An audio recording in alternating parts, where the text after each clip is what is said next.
The motto of the United States Secret Service is worthy of trust and confidence, and its reputation for being an elite force is the stuff of action movies. But a new book, Zero Fail: The Rise and Fall of the Secret Service, from the Washington Post's Carol Leonnig, paints an alarmingly different picture of the security force in charge of protecting the president.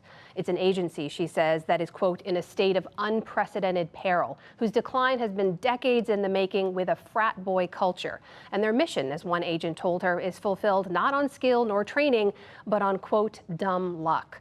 Carol Leonnig joins me now. Carol, welcome back to the NewsHour. It's a striking assessment from so many people you talk to about the agency that's supposed to be protecting the president. How did it get this way? You know, there are two major things that sort of brought the downfall of the Secret Service, the state that it's in now, where agents are, whispering to me that they're worried about a president being killed on their watch. The first is that the Secret Service, keeps a lot of secrets. And some of those secrets are important to keep, like how we protect the president from inhaling anthrax.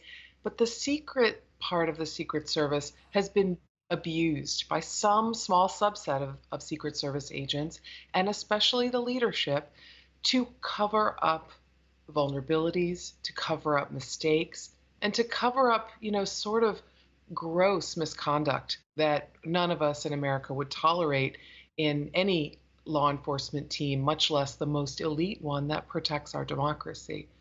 The second thing that's happened is that the service has been shortchanged, horribly shortchanged since 9/11.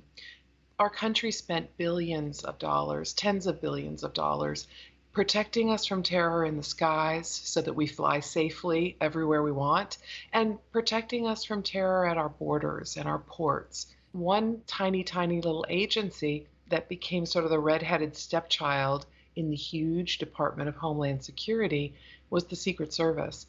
And now we're at the stage where alarms and sensors on the fence line along the White House, that should be the most secure 18-acre compound in the world, are on the fritz and allowing people to jump in and spend time uninterrupted on that campus. Well, you share some stunning stories and examples over decades in your book. In your earliest chapters, though, you do examine what I think it's fair to call the agency's largest failure, which is the assassination of President Kennedy. It's a story, of course, that's been told so many times. You tell it from the agent's perspective, though.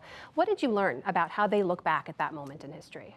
I'm so glad you asked, because this is such a seminal moment. For our country, it was a tragedy. It was just a horrific event to have a president gunned down in an American city. The Secret Service, for them, this was a gut punch like no other. Worse than it was for the country, a hair shirt they wore for years. It caused suicides in the Secret Service, alcoholism. It also caused something wonderful, which was the director and the Secret Service agents that continued to serve were determined never again. And they rebuilt this agency, and they gave it a kind of rigor that was something to behold. And their work was vindicated over the next decades to come. There is another stunning chapter to the Secret Service, more recently under the Trump administration. And I want to ask you about politics and the Secret Service, because there are some examples you share in there of how the political views of the agents themselves did show up from time to time. It's an apolitical agency. But what did you find about how they managed the political views of the same people who are meant to keep the president alive? It's almost impossible for the individual protection detail members who protect a president not to get close to that president and his family. It's very, very difficult. Close in the sense of you're standing beside someone in their most private moments, and they're the most powerful person in the country, in the world. But as an agent, you have to be apolitical, because security is your job, not your political views.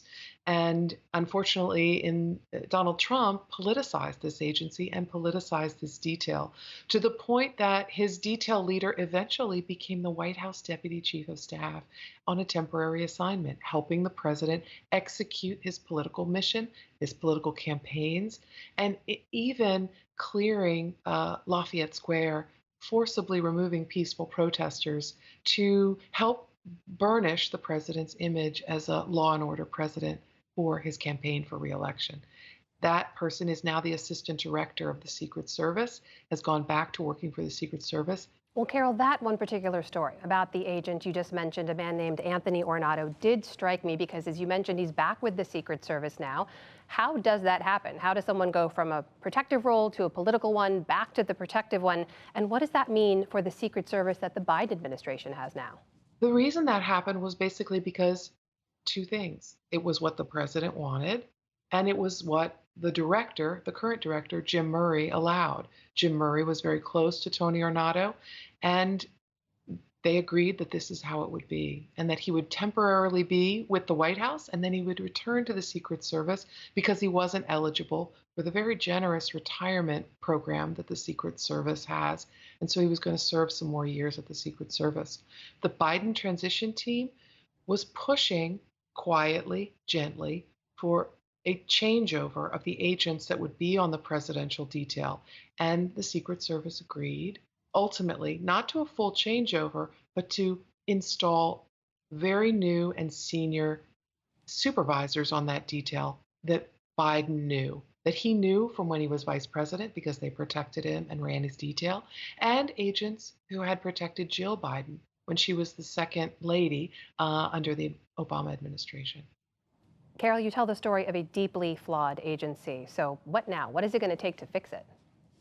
I think I'd like to channel the voice of a very, very senior Trump administration official who sat down with me at some risk to their career and said that after analyzing the Secret Service, they were convinced of two things. One, there was no way they could deliver on their mission, the ridiculously overlarded mission, protecting the president plus 40 more people.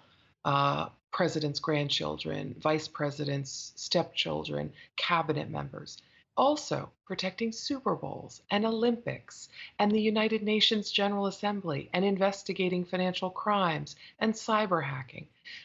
Congress and the White House, this next administration, have to make a commitment to give this team the tools they need to deliver on their zero fail mission. They can't make a mistake on the most important mission, and they're dedicated to delivering on it. They risk their careers to tell me these secrets. I'm just ringing the alarm bell for them. They are afraid of what's going to happen, and they ask me all the time, are we going to wait for catastrophe, or is somebody going to do something? The book is Zero Fail, The Rise and Fall of the Secret Service. The author is Carol Leonnig. Carol, good to see you. Thanks for being here. Thanks so much for the great questions, Anma.